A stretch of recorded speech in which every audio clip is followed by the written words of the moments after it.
See you all there. See you all lurking. Waiting for the curtain to be pulled back.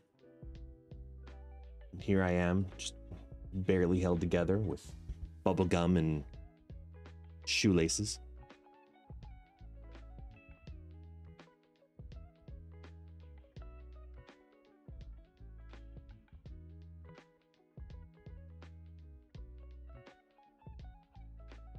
All right.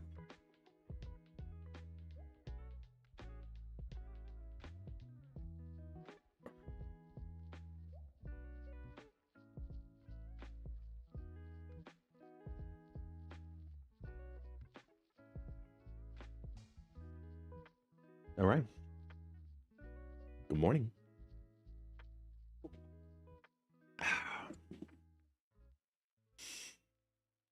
Happy Tuesday. What's going on, everyone? Oh. Welcome back, welcome back, welcome back. There's so much happening today. Like, season launch days now are they just hit differently. You know, they really do. They just hit differently now. With extra Series 4 cards, yet alone ones that I even surprised myself with some of the stuff that I was able to do with like some of these Series 4 cards. Like I started getting really creative last night. Like, I was impressed with how some of these cards could potentially be used. Potentially. Does that mean they're going to be used that way? Probably effing not, but you know, theory is always fun. Oh man, there's just so much to do. Today alone, there's so much to do. There's so much to talk about. There's so much to test. There's so much to rank. There's all of the things. Including you, yeah. Wherever you are, over there. Yeah, like there's all of the things. Yes, you. But how was your weekend? Hope you all had a wonderful weekend. I tried my best to enjoy it, to relax, to recuperate. I tried my best. I tried my best. Was I successful? I'm not 100% sure. But I did try my best. And yesterday, I absolutely kicked my ass, so I'm exhausted. So I'm doing the best I can, and hopefully that's good enough for you. Heyo. Hey, Megacorn Smack, what's up? Lionheart, good morning. Duwatch, bon dia. Valgrax, bon dia. Destructive, as always, good sir. Man.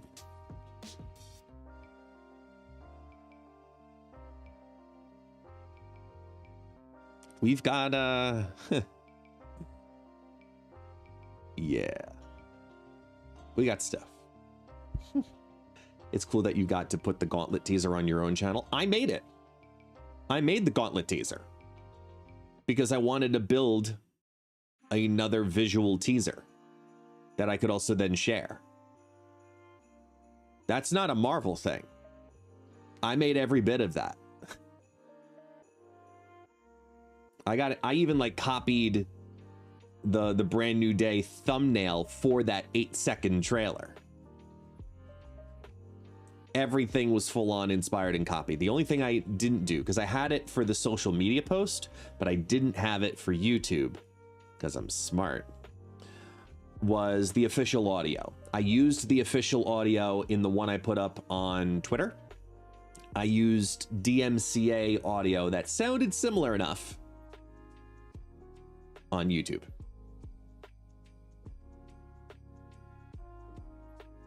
And then today I released another Golden Gauntlet video about decks that anybody can play, even if you started last week. So I recorded and edited that video last night in addition to making all of the decks. Destructive, just to give you a realm of how long of a day I had. I had a full day. Then I had a giant tournament meeting with second dinner in the late afternoon, and then had dinner to eat. Real dinner, not second dinner. First dinner, second. You know what I mean? And then proceeded to film and edit and construct for the following 8 hours. No, not 8 hours. 5.5 hours. 5.5 hours, yeah. To get that video out. And I'm so happy with how the video came out from my editor for how to play Marvel Snap, the like under 5-minute video for all new players to learn Marvel Snap. Here's everything you need to know about the actual game. So happy with how he did that edit. And it's just a continuation in the beginners series, getting people into the game for the new UA wave. So I'm ahead of the curve. Damn it. So cheers.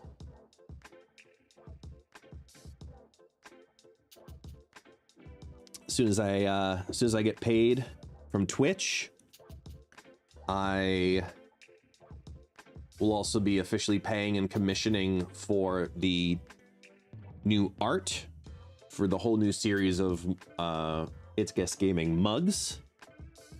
So we're going to work on that. Pay it all off at one shot so I can make those in the upcoming weeks. But I need coffee puns for Golden Gauntlet. That's gonna be interesting. Outside of the phrase like, this is my Golden Gauntlet. Which is weird, but because I already have this is my retreat. So I need to figure out a unique way to do that. But either way, get the brain working, get the brain thinking. So we have more Marvel and Marvel Snap inspired mugs. Oh, hi, Taxi. You've come out of your hobbit hole? Hi. Hang on, Doggo. Hi. Say hi to the world. You haven't said hi today yet. You need to stretch?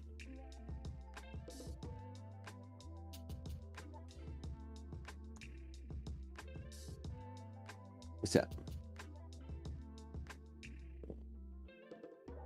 He's such a good pupper.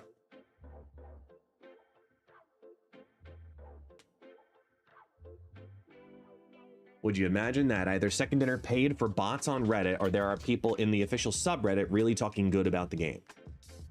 Wow, okay. Do you think you're going to shoot for the same amount of games per deck today, or hopping around because there are so many? I'm not sure. I was trying to think about that because we have 5 new cards and I built 18 new decks. There's no way, even if I stream for 8 hours right after reset, right after reset, even streaming for 8 hours, which is 5.5 hours from now, I wouldn't be able to test all the decks.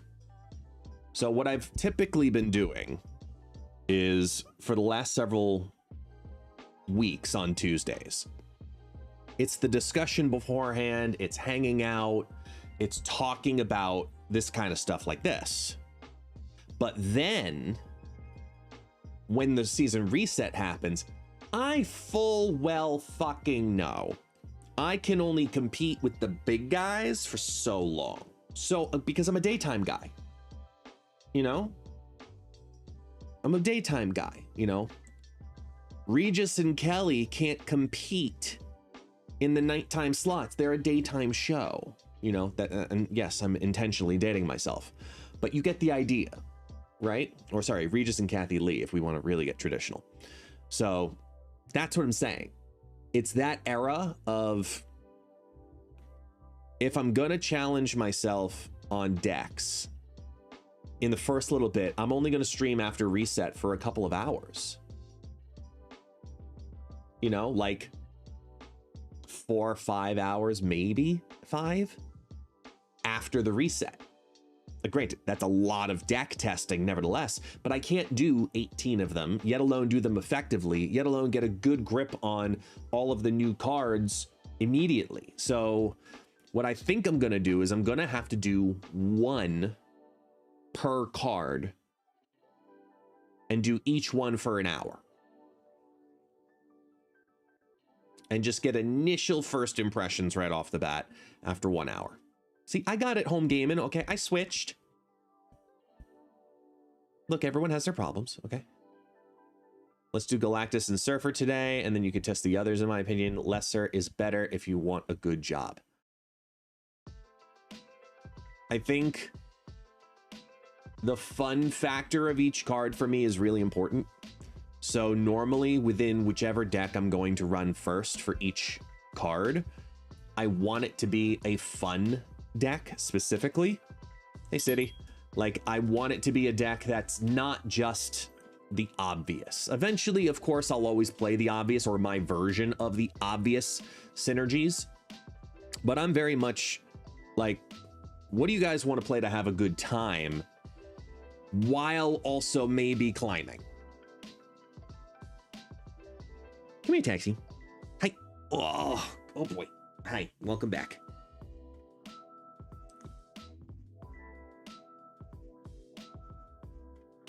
It has doggo. Here, lay down. Do I think that Galactus is going to be good? I do. I think he's going to be that, you know, that big Red Hulk gore style card. Definitely.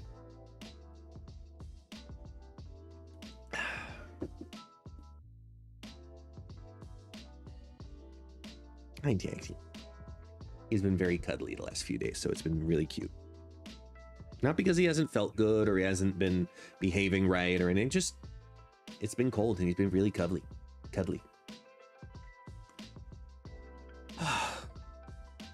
So, I don't know.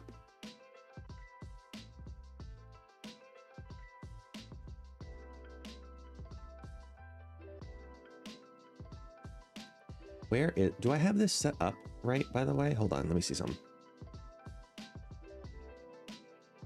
I don't have it set up right.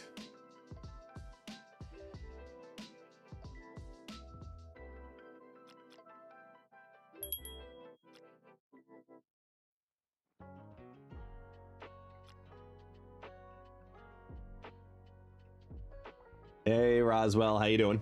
Welcome in.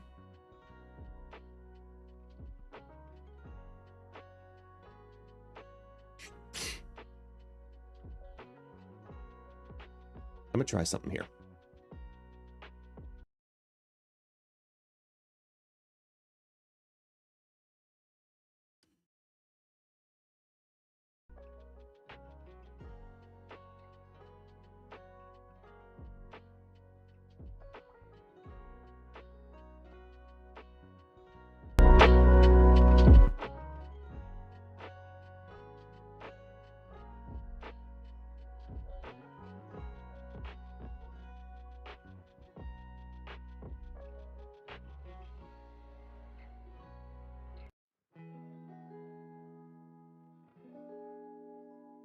Let me see something. Hey, good morning, Stars Guy. Good morning. Good morning, good morning, good morning.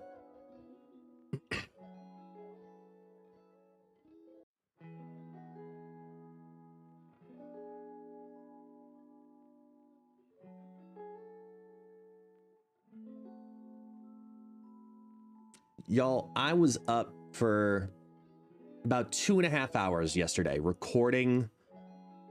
Well, not recording because we're recording now, but deck constructing for the Galactus First Steps season. There are so many new cards and they're all very, very, very different. The way you want to build decks with each of these cards is completely different archetypes and styles. So it's not just one deck that's going to become meta because of the releases today. It's probably going to be an entire group of cards are going to get better, especially because the season pass is a giant 6-drop, and 6-drops historically have been pretty good that come out recently. You look at Gore, you look at Red Hulk, you look at, you know, Scar is technically a 7, but you get the idea. Like, well, now it's a 7. Normally big card does good thing. That's essentially what happens with the season pass, but all of the other stuff I don't think should be slept on. So I made 18 different decks. I've already posted them as a giant list on X and Blue Sky and all of those socials, but I wanted to put something here on YouTube as well. So let's just take a semi quick look at all the day 1 decks for the Heralds of Galactus season, and I want to talk through my strategies on them and why I built certain decks the way that I did, because there isn't just one way to play every brand new card. So first up, we're going to take a look at Galactus Fantastic Four First Steps. My Herald is the next card I see you play. End of turn, +2 power if you're winning my Herald's location. Now, the thing with this that I screwed up in the last season preview video is I thought it was referring to your opponent's card. For some reason. Yes, that is the thing. I really thought it was the opponent's card. I don't know why, but I did. And now with that knowledge, I did completely different deck construction because of it. So what I ended up deciding with is, first off, the best synergy in the game right now is hands down Cannonball Mercury. So I have 6 decks for Galactus First Steps. Half of them have Cannonball Mercury. I'll tell you that in advance. Don't worry, if you don't have Cannonball Mercury, the other 3 don't have them. But it's just an incredibly strong thing to do right now, because on the same token, you can either destroy a card and bring it back with Cannonball, Fenris Wolf, Mercury, or if you don't go down that path, you still have other ways to destroy cards like Gladiator and Negasonic Teenage Warhead and Shang-Chi, and then big card go boom on the final turn. Then you also have a Wiccan line because it's consistent, because you have 4 2-drops and Quicksilver and 3 3-drops. Like, I think Wiccan's going to be regularly going to be dropping in this type of deck. And I was looking at every possible turn 6 combination that I could see here, whether it's if you hit Wiccan, a 5 and a 3, so Cannonball and any of those 3s, or a 6 and a 2, which could be just straight up Galactus and, you know what, I'm just going to play a 2-3. Okay, fine by me. Or you put Merlin down earlier, get +2 energy for tossing out that Quicksilver again, and then you just have a ridiculous amount of energy to make up for the Wiccan shortcomings if you didn't get it. Like, I think that the combination of control, destroy, energy cheat, movement, board manipulation, location change, it's just a really well-rounded deck. I expect something like this to become meta in some capacity, way, shape, or form. Even if it's not this exact 12 cards, I expect something like this to become a deck that gets a bunch of people to infinite day 1. Then I started getting freaky, because I was like, I got to put 2 Galacti, right? That's what we're going to call it. 2 Galacti in the same deck, because whether you have this one in your hand to start getting the +2s already, or you have this one in your hand because you're trying to set up that whole line, I thought of a deck that was like, you know what, let me just throw a bunch of goblins over, let me lane control a whole bunch, and then also use Hellion, who I think is still a very under-respected card in Marvel Snap, for the same reasons that people played Vision, which is the unknown on turn 6, what's going to happen. You can just as much do that with Hellion, because now it's a full 50-50 of where are you going to clear out to possibly play your Galactus. Is it going to be in the Goblins lane or not? Or are you going a whole other direction, not moving anything, and just drop down the giant Galactus First Steps on the final turn also? So you've got a little bit of lane control, a little bit of energy cheat, because you've got Ravonna, Hope Summers to give you extra energy, and Luna Snow to get you extra energy. Then you've got the Clog element with the Goblins. Selene actually has a small play here, because look at it, you got 2 Goblins, and worst case scenario, okay, it hits your Adam Warlock, which you don't end up playing. It doesn't hurt the rest of the deck. So I think there's something here to this style of Galactus double Galacti build right now. And I just thought it was fun because we haven't had a true Galactus deck actually be meta relevant, and that Indecision might be able to do that for us. $80 for a bucket. If you know, you know. This is another one of the Cannonball Mercury decks, but this one takes a different spin. This one's the Black Knight variation.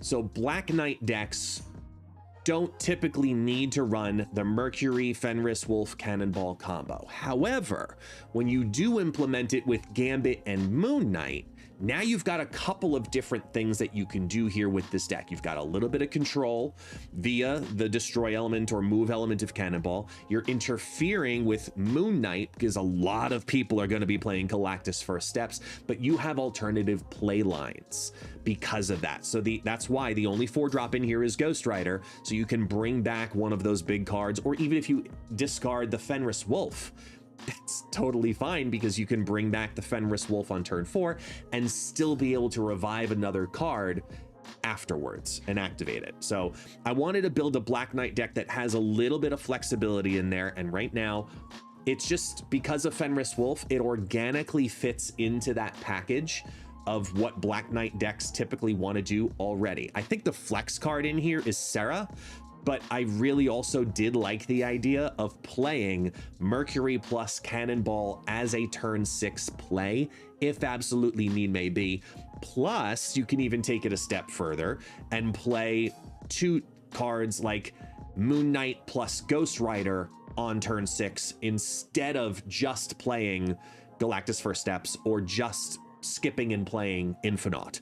So it's just other ways to get the cards down and trying to manipulate the energy with Sarah, but more importantly, interfering with your opponent's hand, because a lot of people are going to be playing this card. So having the ability to destroy your opponent's Herald or discard your opponent's Galactus First Steps, I think is going to be very strong in at least the first week of the season, when lots of people are experimenting like we are for this.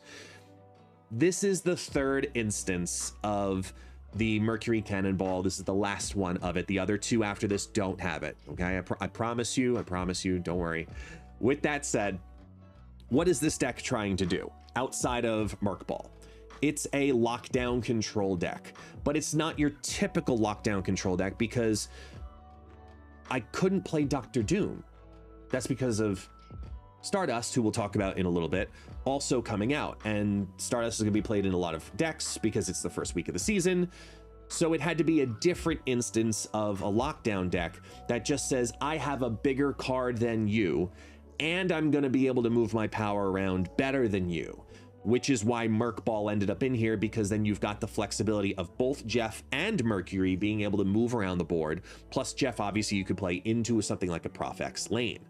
So it's very heavy on big cards. It's all about either getting the Prof X or the Legion down. That's what this whole deck is really honestly about. It's getting that combination, the Storm, War Machine, Legion type combo down, or get a Prof X down and then saying, I have a bigger card than you do.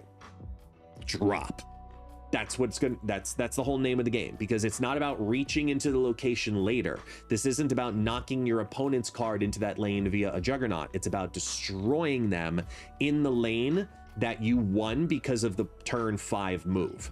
If you get your turn 5 move to happen effectively, or your Storm lane super early guaranteed to be secured because you know your opponent's deck doesn't support the idea of reaching into a closed lane, then yes, you're going to do very well with this deck. But be careful with it, because it also could be setting up a lot of traps for yourself, because you think you have the out, but you lost track of how many turns you saw that Red Hulk appear from your opponent's hand. Or it's a deck that typically would play something like Doom 2099 or Dr. Doom or any other reach-in card like that. I think Jeff makes a comeback this week. I think he still needs a little bit of love, but I think overall, because of what Galactus First Steps invites in different archetypes, I expect to see a lot more Jeff the Baby Landshark play in general this week, and I think most people are going to be pretty happy about that. Then there's Cosmic Nightmare. It's a straight up Sauron deck. It's a big card Sauron deck. I have bigger cards than you. vomit. That's all it is. It's, let me take the Infinite, switch it. Let me take the Red Skull, switch it. Starbrand, switch it. Now, we've seen the evolution of Sauron decks where a lot of them don't play the 6-drops. A lot of 6-drops are being cut from these decks because they want to have 2 cards to play on the final turn. Sometimes it's the Scar synergy, sometimes it's only focused on Starbrand, Typhoid Mary, Red Skull. So the alternate in this is playing this into a Dracula line, and I really thought that that would be a lot of fun because there's also the potential that your Infinite could be nightmared into a Galactus First Steps or into other big cards that are going to scale over. So as Galactus is sitting in your hand and gaining all of this extra power, if it's there on your opening turn, by the time you play Nightmare, it's already a 6/16, and at least it has another option if you don't get it to happen also.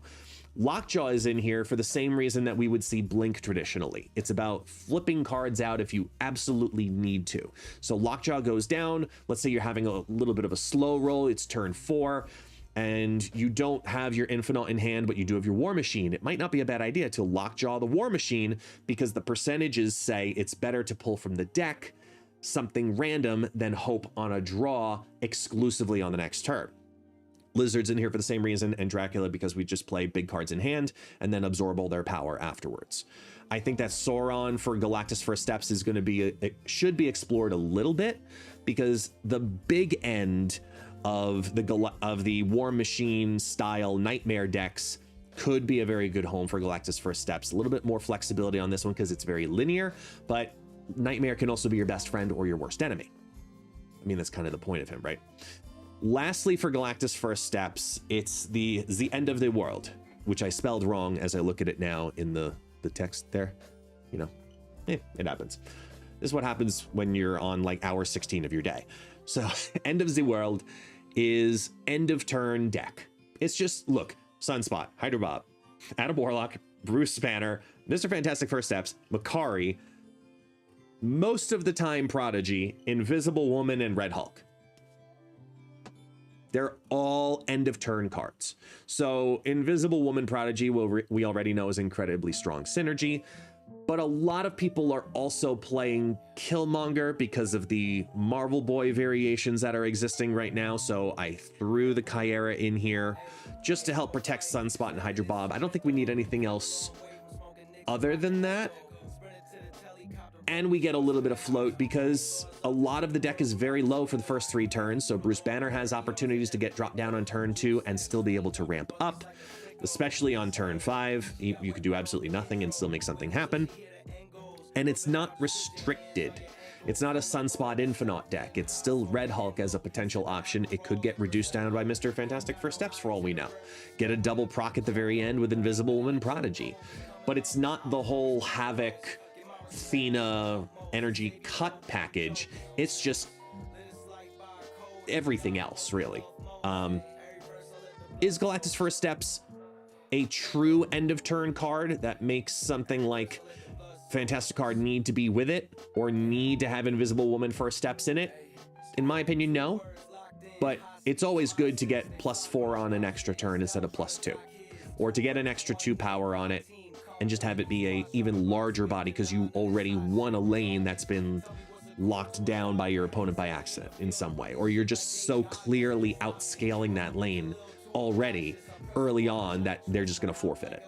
So keep an eye on this style of build for Galactus. I think people are going to experiment with it, but a lot of the things prior I think are going to be stronger than it.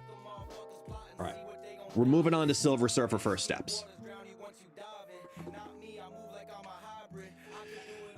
I think the card's getting a little bit of a bad rap because some people are saying that it's a worse version of Absorbing Man. Some people are saying that it's a worse version of Prodigy. If you don't know, it's a 3/4, which with an end of turn ability. If you're winning this location with an on reveal card, copy its text. What I don't see a lot of people talking about with this card is the notion that if you have it and you have nothing else in the lane, you can still play it. And then later on, play an on reveal in there and get 2 on reveals to happen because it's end of turn. So you're setting yourself up. This isn't about have the on reveal there already and then play this there. This is about let it happen the other way around. I think when you change your mindset of how you want to play the card and you want to play this down on turn 3, and then later play an on reveal that you want to have happen twice in the lane, your brain completely changes on the card, and it's so much stronger than you give it credit for. Is it going to be a fantastic card level card? No, I do not think so in any way, shape, or form. But it's a lot cheekier than what people give it credit for. So let's talk something like Ronin. That's where I have this, where it's just simply, you know what? That's literally the name of the deck. Just, you know what? It is what it is. This is a Misery. You see Hood, you see Fenris Wolf, you see Killmonger. You understand a lot of what this deck is doing. It's basically a mill package built in with a Ronin package. It doesn't need to have Master Mold in it. It has a couple of different options because the Supergiant and the Silver Surfer are deciding how are you choosing to mill. Are you choosing to mill the deck to put it in their hand, or are you choosing to mill at the very end for the Ronin? Are you choosing it to get it to your side of the board and destroy it? The Ronin in the opening hand or not is what decides which line you're going to play with the deck. It has a ton of power built in it between the Demons and the Maximuses that you can drop on in there, stealing your opponent's cards with Baron Zemo and Gladiator, but Supergiant is the big counter right now to Invisible Woman First Steps, and I think Supergiant decks need to be explored because of it. Maximus is in here in replacement for Ronin, in replacement for Master Mold, and then it's a bunch of control. So you're choosing how you want your Silver Surfer First Steps to work. Are you looking for this to be something that you get a double Maximus play, so you can get 3 cards on a typical game of 6 turns, normal draws, you can get 3 cards into your opponent's hand because you played the Maximus in that lane? Or are you doing this differently because you're doing a bunch of destroy elements and you get the Hood to happen, then it gives you a Demon, then you get the Silver Surfer First Steps, then you get the Hood again, another Hood, and then you can Misery both of them because now it's taken on that text from the Hood and you get even more Demons. Like, there's a lot of cycles in here. There's a lot of cycles in here. And I think that this style of deck is going to be a good home for Silver Surfer First Steps because people are not talking about this card correctly. This is a turn 3 card with a turn 6 option, not just a turn 6 card behind a pre-played on reveal. Change your mind about this card and you will break it. I'm telling you. Take a look at something like this. This is more so what people are thinking about. They want to do Silver Surfer. They want to say, I'm going to play an on reveal, and then behind it, I'm going to play the Silver Surfer First Steps. That's what this deck invites.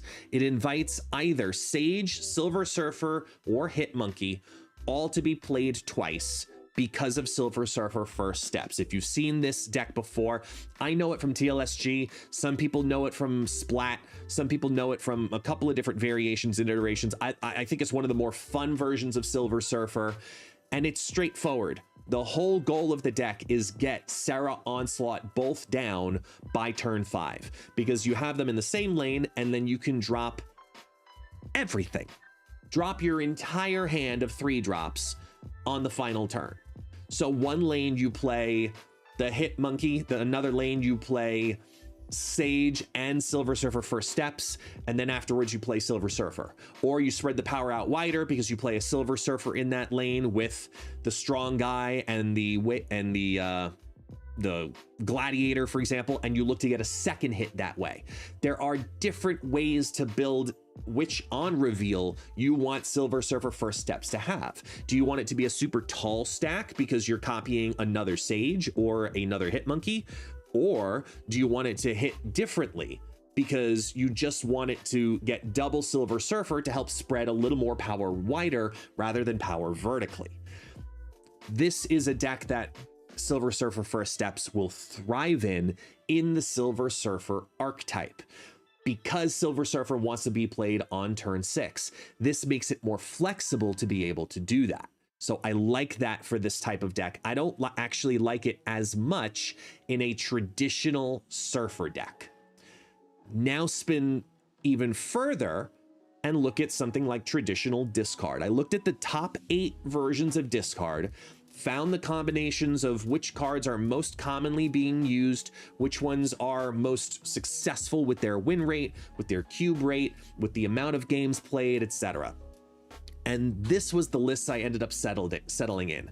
It's not the Arnim Zola variations, it's not the Prodigy variations, it's not the Frigga variations, it's not the Grandmaster variations. I took all of those cards out, and the best performing deck's the card that I typically don't like playing at all, which is Gambit, because Gambit's randomness typically hurts. But you have to lean into that to make it work for this type of deck. Silver Surfer First Steps allows you to do that. You can play that down on turn 3, draw Gambit later, and then get 2 discards back to back because Gambit is in the same lane as Silver Surfer First Steps. That's how you play a card like this. This isn't play MODOK and then final turn hope that you top deck Silver Surfer First Steps to make all the bananas happen. Sure, you could, but that's not the goal of the deck. This is, I'm setting up my backup mechanics the same way that you would set up a Grandmaster to make an effect happen again, a Frigga to get a second version of a copy, the Prodigy to make another version of a card. You see what I'm saying here? This is a card that allows that to happen because it makes up for lost time. Blade is a good way to do that, right? You hit 2 cards on the right-hand side because you didn't want to hit it earlier on because you liked the card that was in the right-hand lane. Instead, you play the Silver Surfer First Steps. Then a couple of draws later, you get 2 back-to-back that you like. Perfect. Discard, discard, because you went Blade into the Silver Surfer First Steps lane. I'm telling you, rethink how you look at this card, and you'll see much more synergy playing it on turn 3 than you will by playing it later in the game. It's going to be a good card, probably a B tier card, but it's going to take people time to change their preconceptions about how to use it. Now there's Redshift. So we're going to start obviously. This one I actually sat on for a while. I sat on, how do I make 3 decks with Redshift? Because the only thing screaming at me was Agatha. This is literally the only thing screaming at me. It's Black Knight, Agatha, and that's it. That's all you want this deck to really do. You want to get Black Knight down on 1. Redshift gets played automatically by Agatha on 2. Agatha's always the leftmost card in your hand because you draw her first. And then you end up with a 4/14 Ebony Blade in your hand. Then you're playing Control Discard with Moon Knight to get rid of your opponent's Galactus First Steps that they're probably playing in their hand as well, or Stardust that's still waiting in their hand, waiting to get played. You've got a couple of ways that you can rock this deck out. You've got Black Bolt Stature, which I still think deserves to go back up to 5/8. I'm going to keep arguing that one second dinner as long as possible. And then some strong cards, you know, strong 5-drop in Iron Man, strong 5-drop in Claw, strong 5-drop in Black Bolt. So that way, if chaos needs to happen on the final turn, you've got it. But Redshift is the same reason, more or less. It, for the most part, is the same reason that you would see previously Spider-Ham in a lot of these decks. Because you're hoping, keyword, hoping that it's going to interfere with your opponent's deck enough between Moon Knight, Black Bolt, and Spider-Ham that you don't have to worry about what happened on turn 2. Because it played itself on turn 1 with Spider-Ham and then activated it on turn 2. Redshift is mitigating the Agatha, which is giving you the similar benefit of what that turn is supposed to be doing. That's why I cut that card and went with Redshift. So Agatha, who's going to be discarded immediately because of Redshift discarding the leftmost card in your hand and replacing it with something random. It doesn't matter what it replaces it with in this deck, because the whole goal is just get rid of Agatha and then look to bring back a 4/14 afterwards with Ghost Rider, or get the 4/14 in your hand because of the Ebony Blade. That's the whole goal. That's just the whole goal. But outside of that, what else can you do? Now, I cooked for this one. I'm not gonna lie. I was proud of this one because I cooked for this one. Okay. Hear me out. Quicksilver. I know it sounds weird, and it doesn't sound powerful. But in a Victoria hand deck, which is an incredibly strong archetype right now, replacing a 1-drop for a 1-drop that gets buffed by Victoria hand is strong. I want you to think about that. It's a 2/3 that gives you the option of just discarding Quicksilver. It's not about playing, this is not about playing Quicksilver on 1. This is not a Wiccan deck. This is discard the Quicksilver on 2 to get a guaranteed 1-drop that's going to get buffed by Victoria hand. And then it's a straight up Victoria hand deck outside of that. You've got Iron Patriot, you've got Mirage, you've got Speed, you've got Frigga, you've got Misery. You see that the rest of the deck is pretty straightforward and staple for what a Victoria hand deck wants to do. But one of the things that I did like about Redshift, once I started thinking about that with Quicksilver, is it also gives you the option to discard cards that no longer serve you benefit because you're not choosing to use those play lines. What I mean by that is something like Frigga. There are some games that you just choose not to play Frigga at all, and it just sits in your hand. But what if you could change it into something else of more value? That's what I'm looking at here. Frigga is a card that happens very often with. A later draw for Iron Patriot, like a turn 4 draw for Iron Patriot. If you've got all your 1s still in your hand and you're just dropping a bunch of stuff to then later target it with the Redshift, now you've got something to work with. Like, it's a replacement card. This is the, I don't need to play this line of my deck card, and I like it a lot better because of that. I think Redshift allows the option for flipping strategies because of play lines you choose not to play in a multi-play line deck like this one. Are you going with the Iron Patriot Juggernaut build? Okay, so chances are you don't need your Frigga on turn 5. Go ahead and let Redshift get rid of Frigga to maybe be something more beneficial for you. It's an option card. That's why I like it with the Quicksilver in this deck, to get buffs for Victoria hand. That was the goal of this style of deck. It's something a little bit different. Then there's Super Hela. Super Hela, the Danish version of Super Hela. Danish mainly because of the Odin variation in here, but I also like Supergiant in this deck. I took out Legion from what would be the normal build, and I put Supergiant in here, and sometimes the deck runs 5 6-drops. I thought that was a little bit excessive, considering that Redshift can also transform a 6-drop into Hela. There is that chance, granted it's like a 4% chance, but it's a chance nevertheless that it can do that for you. I went with the Black Cat variation in here as well, because it's just something you don't have to think about. It's not in your hand, and then it allows you exclusively via the Blade, the Redshift, and the Corvus Glaive to discard cards. So similar to how you would see the first Ghost Rider, similar to how you would see even Colleen Wing was making these decks. Now Redshift is saying, look, it's a targeted discard. In the way that Lady Sif wants to be played in these decks, but always ends up having a chance of hitting the 6-drop that you don't want it to hit, Redshift now straight up tells you, I'm hitting this card. Same thing as Blade, right? I'm going to hit this card right here, leave it there. Okay, now it's discarded. Oh, and I'll give you another one for kicks also. The targeting is incredibly important and should not be slept on in this archetype. With Supergiant in the deck, it allows you the play line of having that extra energy going Corvus Glaive into Supergiant, where then you can hide your Hela behind it and then make other mechanics happen on the final turn. Like you can blink the Supergiant on turn 6, get one of the other 6-drops down, then Hela will bring back a 6-drop that you discarded previously. So that's how you've got to look at this type of Hela deck. Is Redshift and Blade are taking the same exact idea of, these are the cards here on these ends, cool, I can hit one of these, Blade will hit this one, and then Redshift will hit this one. And that feels so weird to do backwards because the camera's backwards, so, but I got it right on the screen, so I made it happen.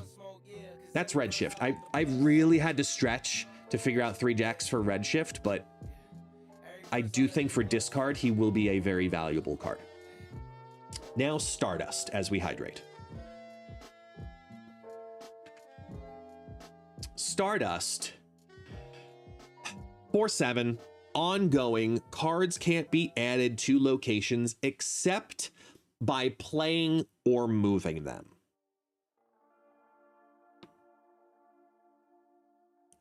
I think we're going to love this card for a week.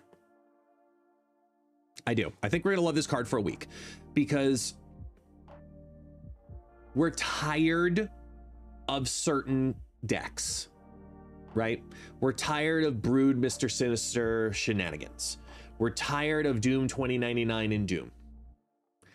This card will restrict those extra cards that have tokens that get dropped regularly most of the time. Remember that Hela deck I just played, I just wrote about a second ago? If you're up against a Stardust, the entire deck is dead because Hela can't bring anything back because you have to either play the card down or move a card that's already on the board. That's the only way you can move cards around with Stardust on the board. So this week will be a good week for Stardust. And then after this, you might hear a lot of people wanting to have some changes made because it's so annoying. It's just so annoying. So I built a couple of decks with that in mind, right?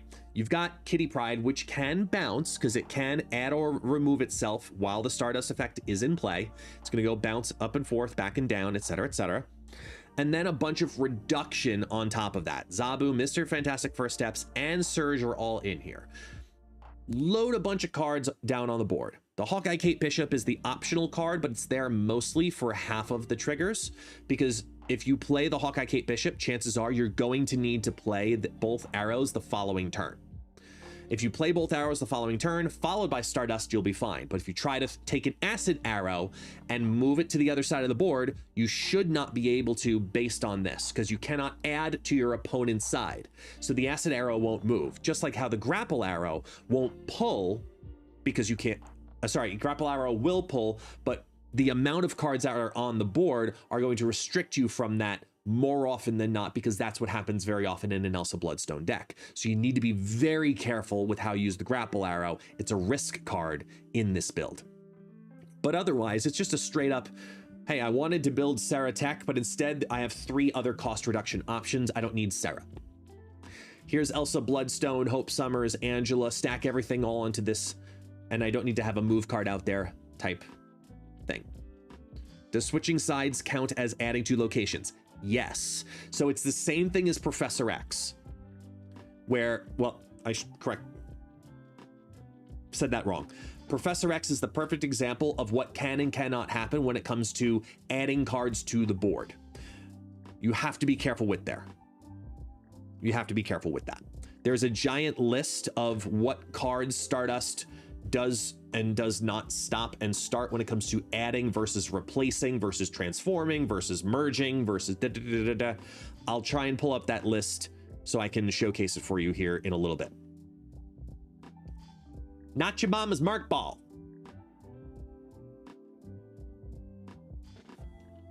Yeah, it's Merc Ball, but it's not so clog, because it's taking the Sentry, Hood, Annihilus, Merlin transformation package with the Werewolf by Night bouncing everywhere package and saying Stardust is just going to do things better because I am going to have more points in control than you are.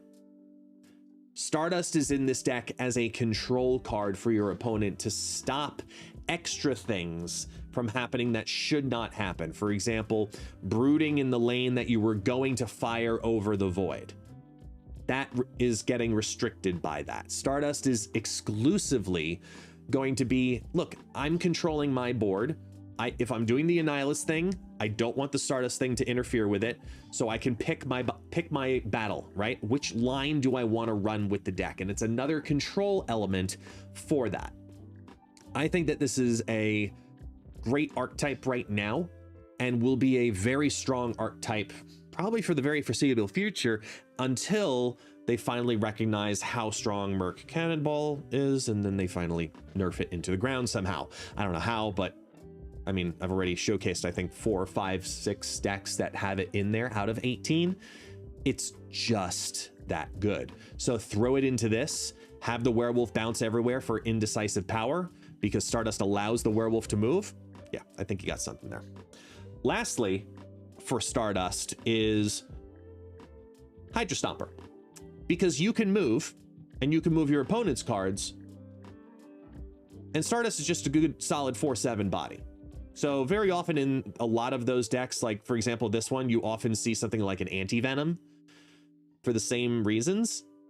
This is in here as a tech control for the same reason of, if you don't have move things, you need to catch up and wait for those small draws to come in on turn 4 and turn 5 so you can do a big move on turn 6.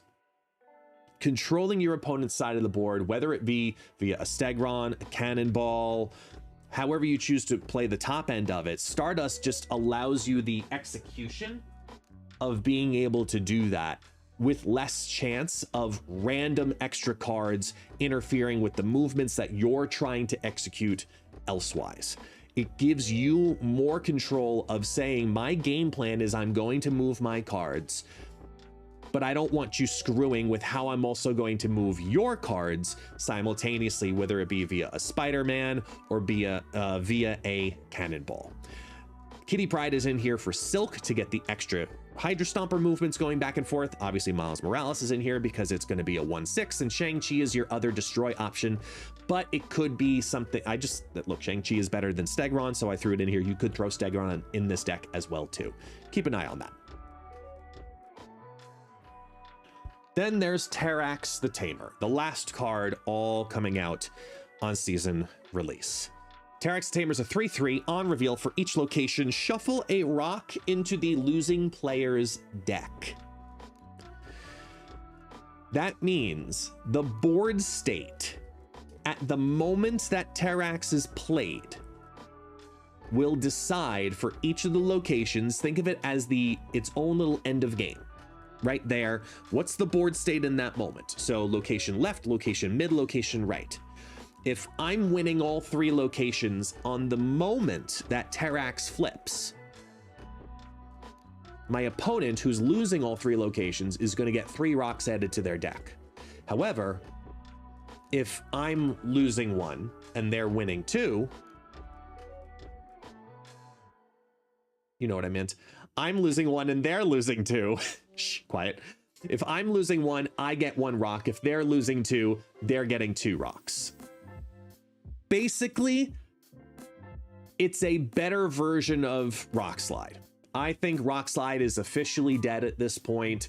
I've been wanting a change to Rock Slide for a while now, and now we have Terrax, which is saying for the cost of you putting a rock in your own deck, potentially, you don't have to worry about it. I'll just put extra rocks in your opponent's deck for you. Fine by me, and it's cheaper. Sold. So everybody, yeah, exactly. Salute to Rock Slide. Goodbye. He's gone for good. So I had to build essentially 3 different styles of Darkhawk deck. Darkhawk deck number 1, this is Stats Hawk. It's playing the slowly growing in popularity Darkhawk Black Bolt stature combination and running with it.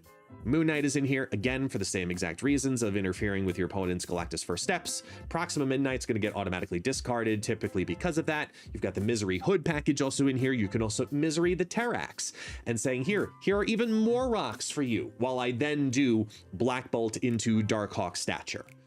And then I can also reduce those rocks too, so they be -1 rocks via Cassandra Nova if she's a later play, which is always a very strong feeling thing to do too. Shadow King, just because of all of the Invisible Woman shenanigans that are existing right now. I think this is a good balance of tech and shenanigans that allows you some flexibility. So if you want to play a Darkhawk deck, out of the 3, this might be my favorite that I probably would start with. Because then we start getting cheeky. Then we get into Ronin, where Ronin, again, I think is going to start making a comeback. There's a lot of cards being added to hand, added to deck, reasons to keep cards in the hand longer. How many times have you seen me talk about Misery and Hoods and Demons and stuff like that? This is just playing into that and then leaning further for your benefit. This is saying Gorgon, Master Mold, let me clog your hand, and then I can either ruin it via bouncing it and then doing it again with Beast, or after I've clogged your hand and there's nothing else you can do here, now let me throw a ridiculous amount of rocks in there too by playing Terrax, then bounce it, and then play Terrax again, and then Dark Hawk, and just... This is an annoying deck. That's the best way to word this one. This is an annoying deck to go up against, because almost every turn you're doing something to screw with the opponent's either hand or deck, whether it's activating a Widow's Kiss, or you're sending a couple Sentinels to their hand. This is a very annoying deck. Big hands equals big decks. Pause. Lastly, we made it through it. Darkhawk Bounce. This is a variation on the old Iron Monkey style decks from way back. It's saying, I'm going to take Agent Venom and Bast, and I'm just going to say, worst case scenario, I take a rock. That's okay. I'll transform it into a 1/3. Having an ability to manipulate the rocks that you get versus, come here, Taxi, versus the other rocks that your opponents get also is a very strong play.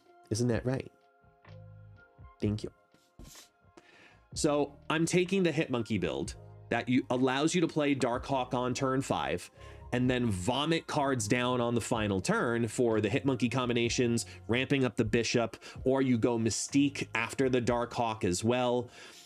The Hood, there's only one way to get rid of the Hood in this deck, and that's bouncing it with Beast, and that's fine. But I do think that a style of some combination of this is probably going to be long-term the best way to play Terrax. Getting him to proc on turns 3 and potentially 6. That's how you probably want to play him more often. Like the nut draw on this is Terrax on 3, Beast, that and the Hood back to your hand on 4, Darkhawk on 5, and then let Chaos reign on turn 6. Whether it's all of the other mechanics or just simply going Mystique Terrax on turn 6. Very, very strong. So try something of this nature.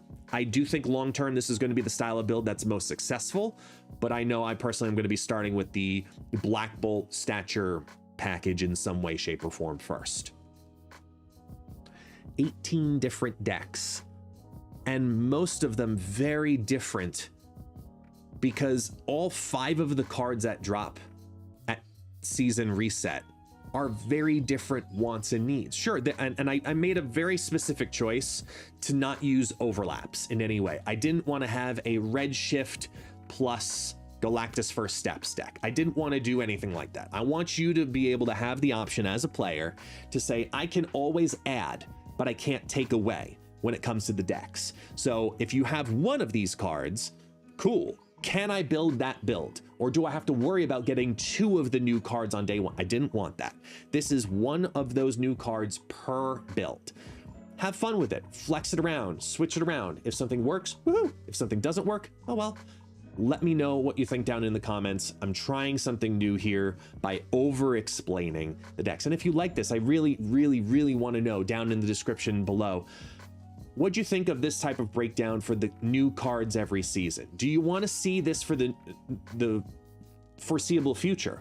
Because typically I'll post it on my socials. I'll make a list, post 8 decks, and I'll post it on the socials. But if you want this to become a video series, please let me know down below for the new cards every season or every week. So thank you. Thank you all so much. You know what to do. Like, subscribe, all the fun stuff. See you next time. Ta-da! Cheers.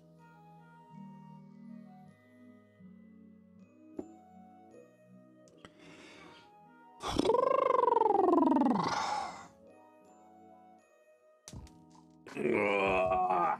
We did it.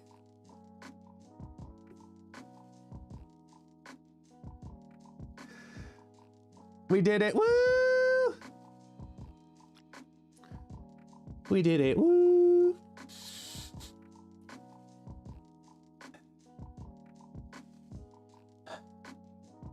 Literally joined to ta-da! Yay, confetti. Thank you. Thank you. All right. Here, let me do this real quick. I know. To everybody who's watching, this is intentional because Twitch hasn't fixed this. So hold on a second. Like, the screen will go black for about 6 seconds and then it'll come back. Okay? Just hold on. Just give me a moment. Are you live? Yes. Where?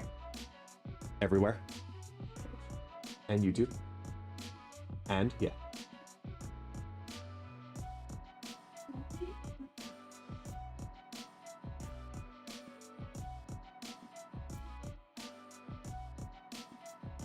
Okay. We're back.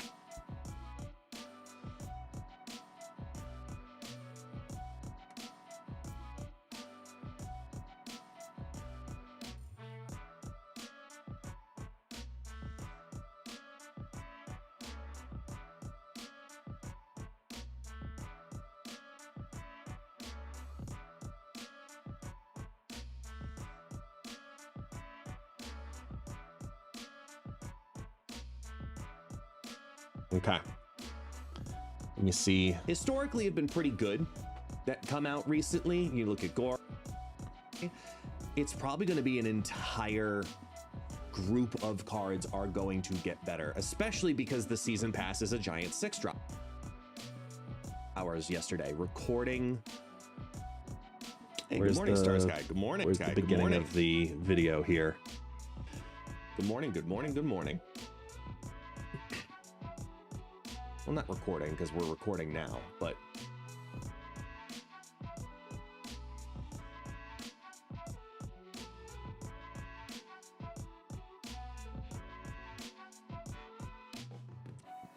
y'all, I was up for, there we go, about 2.5 for the Hitmonkey combinations, ramping all, saving it so that way you can upload. Add, but I can't take away when it comes to the deck.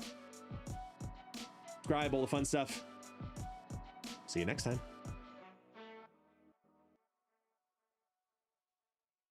Yay.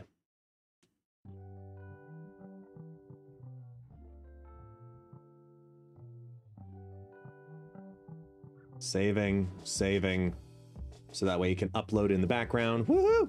All right, I'm at 87 in 2 cubes. Anyone want to help me grind to 90? Lazarus, good morning, man. How are you? Maybe. We'll see.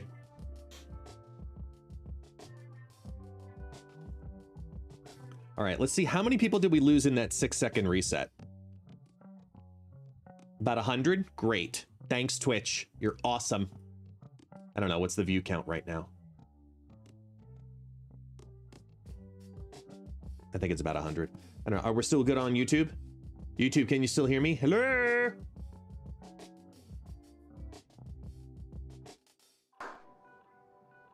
Okay, sounds are good. That's good.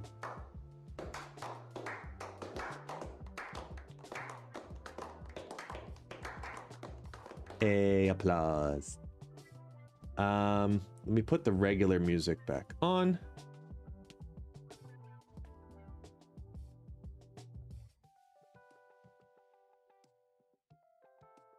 Stream is choppy? Is it?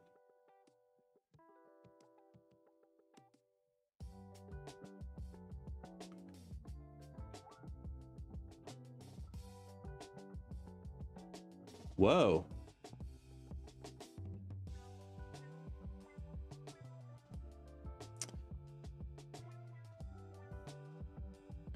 Oh, I see it on YouTube. It's very choppy. But that's on Twitch's side.